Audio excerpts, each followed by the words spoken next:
Olá! Nem olhos viram, nem ouvidos ouviram, nem jamais penetrou em coração humano aquilo que Deus tem preparado para aqueles que nele esperam. Estamos aqui novamente em torno da Palavra de Deus para fazermos a leitura comentada do livro de Atos dos Apóstolos. Ontem nós lemos até o versículo de número 16, quando o Senhor diz para Ananias ir até a rua direita, procurar um sujeito chamado Saulo e que ore por ele, para que ele recupere a visão e seja cheio do Espírito Santo. Ananias ainda retruca com o Senhor, dizendo que Saulo era um perseguidor do povo de Deus. E o Senhor diz para ele que não, que Saulo era um instrumento escolhido para ser mensageiro entre os gentios, entre a nobreza gentílica e também entre os filhos de Israel, ou seja, entre os judeus.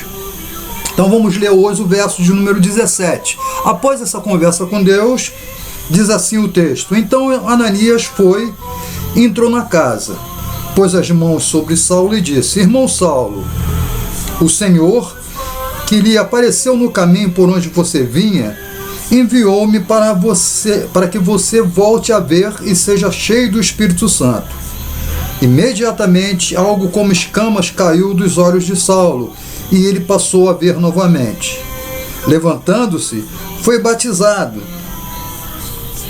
e depois de comer, recuperou as forças.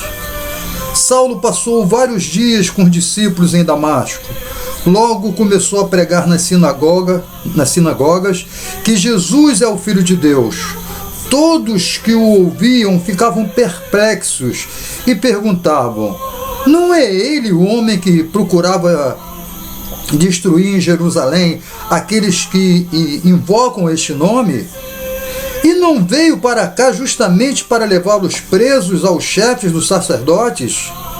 Todavia, Saulo se fortalecia cada vez mais e confundia os judeus que viviam em Damasco, demonstrando que Jesus é o Cristo. Decorridos muitos dias, os judeus decidiram de comum acordo matá-lo, mas Saulo ficou sabendo do plano deles. Dia e noite eles vigiavam as portas da cidade a fim de matá-lo, mas os seus discípulos o levaram de noite e o fizeram descer num cesto através de uma abertura na muralha. Quando chegou a Jerusalém, tentou reunir-se aos discípulos, mas todos estavam com medo dele, não acreditando que fosse realmente um discípulo.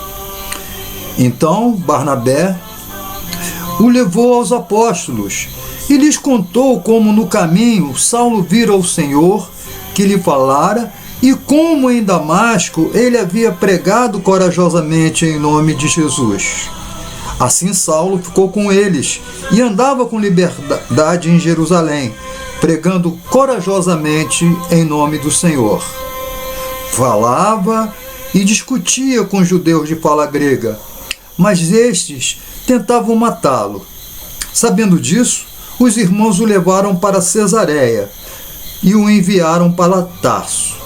A igreja passava por um período de paz em toda a Judéia, Galiléia e Samaria.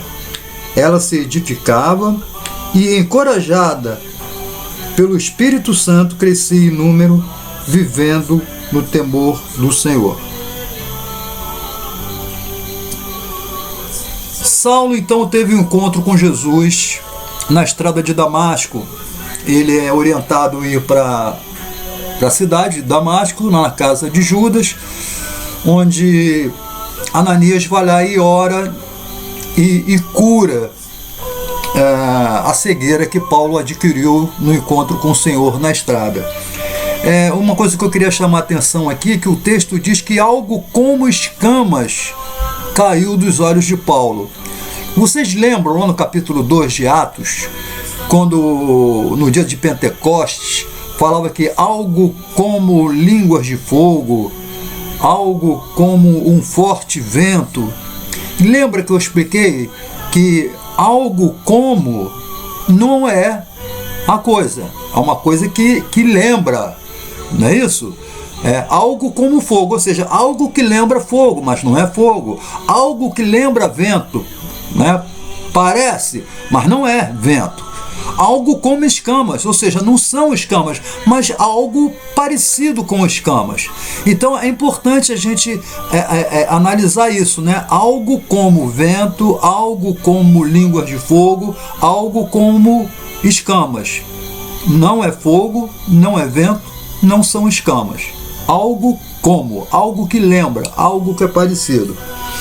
Então, quando Ananias faz a oração, algo como escamas caem dos olhos de Saulo, como se algo tivesse impedindo a visão dele e essa coisa que impedia a visão dele tivesse caído, né? E logo em seguida, Paulo, que já era um homem conhecedor das Escrituras, então para ele entender essa complexidade de doutrina, de salvação, não foi muito difícil, porque ele já tinha uma noção, ele tinha uma base já do Antigo Testamento. Então, através do Espírito Santo, os olhos, não somente os olhos físicos, é importante a gente falar isso. Não somente os olhos físicos de Paulo passaram a enxergar, né? Mas os olhos espirituais de Paulo também passaram a enxergar. Ele passou a ver o que seria o novo pacto. E você sabe o que é um novo pacto? Sabe que houve no Éden um pacto, né? Quando Deus dá determinações para Adão e Eva, né? Deus diz: vocês podem governar tudo isso foi feito para vocês. Vocês só não podem comer daquela árvore. E nós quebramos esse pacto com Deus. Então esse foi o primeiro pacto, o pacto da lei, que nós não fomos capazes de cumprir. Vocês lembram quantas leis eram? Hein? Alguém lembra? Quem ligar para mim dizendo quantas leis eram, só ligar, vai ganhar um chocolate, tá? Então nós não fomos capazes de cumprir a lei. Então agora começa um novo pacto. E Paulo compreendeu isso, né? Ele já conhecia o primeiro pacto, o pacto das leis, mas agora inicia-se um novo pacto. E esse novo pacto que Paulo começa a pregar. E esse novo pacto chama-se Evangelho ou Boas Novas. Muito bem. Então Paulo pregava. E as pessoas que o conheciam, que eram muitas pessoas, Paulo era muito conhecido, era um comerciante, né? Um homem que transitava muito, as pessoas ficavam assustadas, porque lembravam dele há pouco tempo atrás, inclusive quando ele estava indo para Damasco, ele estava indo perseguir os seguidores de Cristo, né? E ele tinha prazer nisso, ele fazia isso com empenho, né? Então as pessoas se assustaram, porque ontem esse homem estava perseguindo o cristão, ele veio para Damasco para prender, para torturar os cristãos, e agora ele está com o mesmo discurso dos cristãos, né? Se talvez você perguntar isso para o Leandro Carnal, ele vai dizer assim, não, que Paulo era bipolar. Eu recomendo, inclusive, as pessoas assistirem um vídeo do Leandro Carnal, que ele fala sobre o ministério de Paulo, essa história de Paulo ter caído, ficado cego. Um menino faz uma pergunta a Leandro Carnal sobre Paulo, e ele faz uma explicação. Eu recomendo esse vídeo. Quem tiver dificuldade, liga para mim que eu providencio esse vídeo para você. Eu recomendo, é uma coisa muito legal, especialmente para você que é cristão de verdade. Não estou falando de cristão nominal, não. Estou falando de cristão de verdade. Aquele que se preocupa com as coisas de Deus. Eu recomendo que você assista o Leandro Carnal, dando a explicação dele sobre Paulo. Você pode achar isso no YouTube fácil. Leandro Carnal a respeito de Paulo. Alguma coisa assim você deve achar. Se tiver dificuldade, liga para mim que eu providencio para você. Então Paulo começou a pregar, né, lá em Damasco, e isso irritou os judeus, porque ele era um fariseu, quer dizer, ele era da nata do judaísmo, né? Da tropa de elite do judaísmo. Agora ele mudou de lado ele está do outro lado. Então isso irritou os judeus, que começaram a planejar matá-lo, porque agora Paulo deixou de ser um forte aliado para ser um forte inimigo. Então ele é digno de ser morto. Então foi isso que os judeus começaram a planejar. Vamos matar esse cara, porque agora ele passou pro lado de lá, ele é um traidor, ele deixou de ser nosso aliado, agora é nosso inimigo, ele está se opondo a nós, e ele é perigoso porque ele conhece, e conhece muito. Quem de nós aqui vai poder competir com ele, né? É uma coisa complicada, então é mais fácil matar. Os judeus resolviam isso dessa forma, fizeram isso com Jesus, fizeram isso com Estevão, e estão querendo fazer isso com Paulo também agora.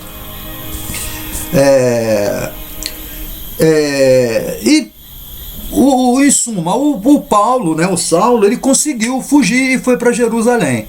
Em Jerusalém, o que ele vai fazer? Ele fez o que qualquer um de nós faria no lugar dele. Ele foi procurar os seus iguais, ele foi procurar os discípulos.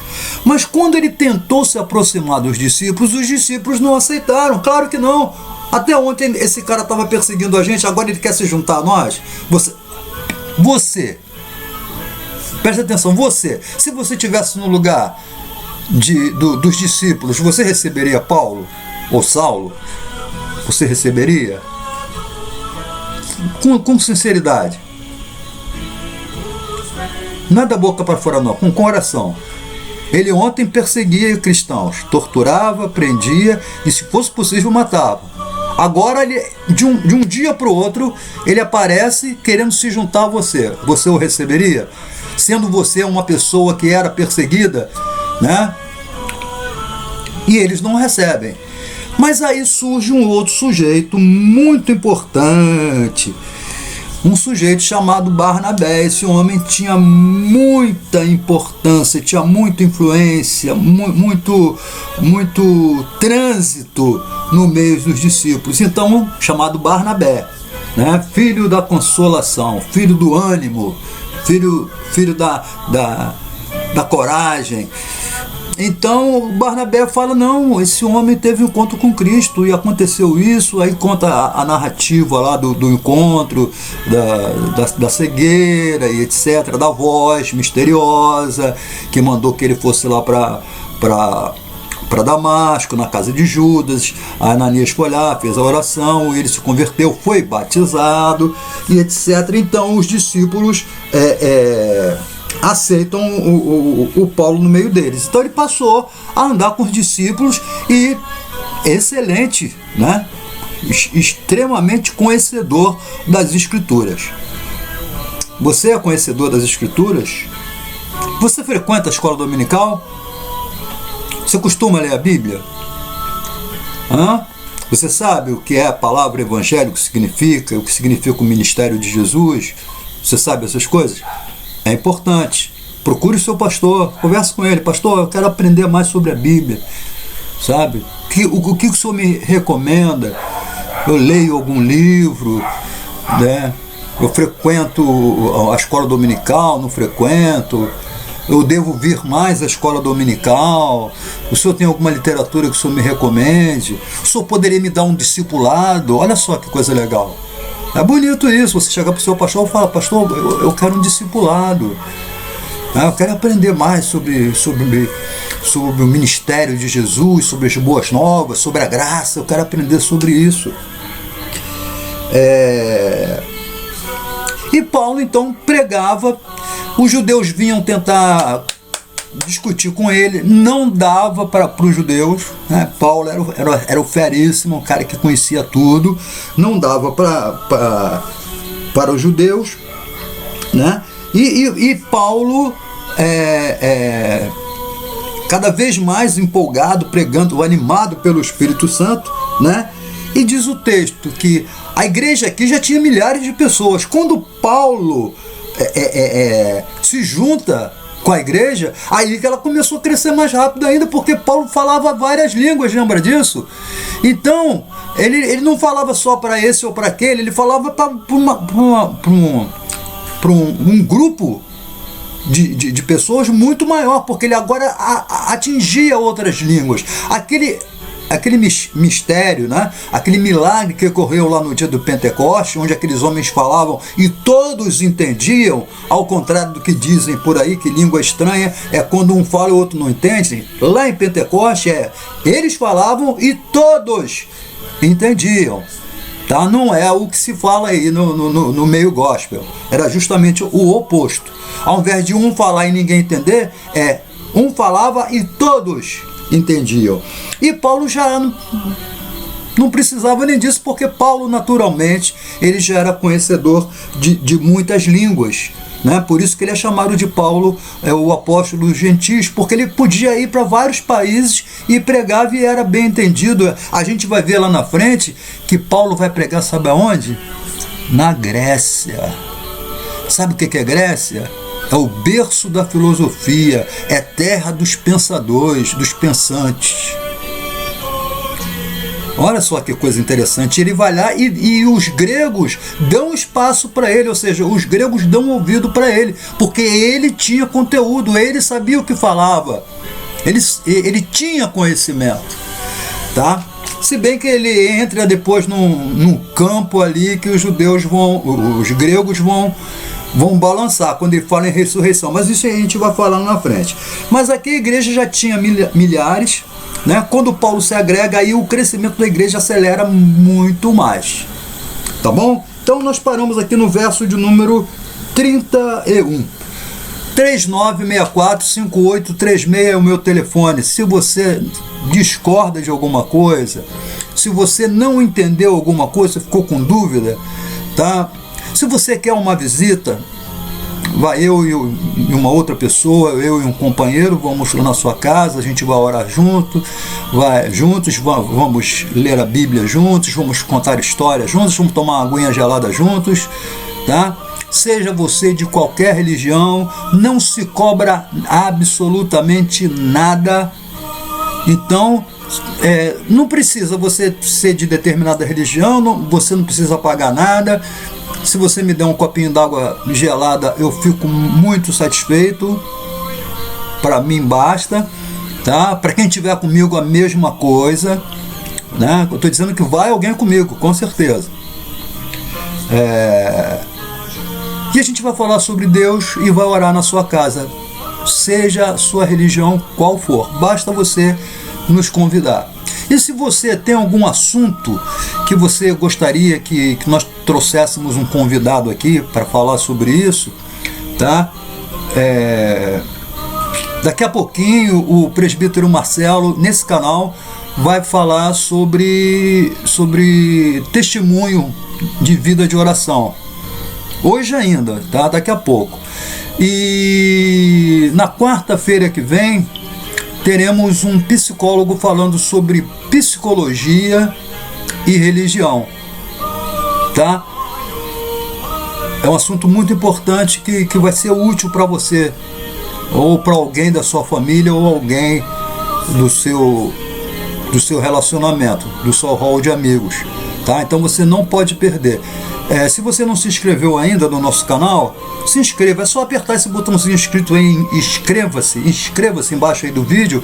Você não paga nada, aí vai aparecer assim, inscrito, você já está inscrito. Ou então dê um like, tem um dedinho assim para cima, uma mãozinha com o dedo assim para cima. Se você gostou, aperta nesse dedinho para cima. Se não gostou, aperta nessa que está com o dedinho para baixo, né? Que o pessoal chama de dislike. Eu acho que essa palavra nem existe, inventaram. Tá bom? Um grande abraço, Deus abençoe, ore por mim, ore pelo nosso país.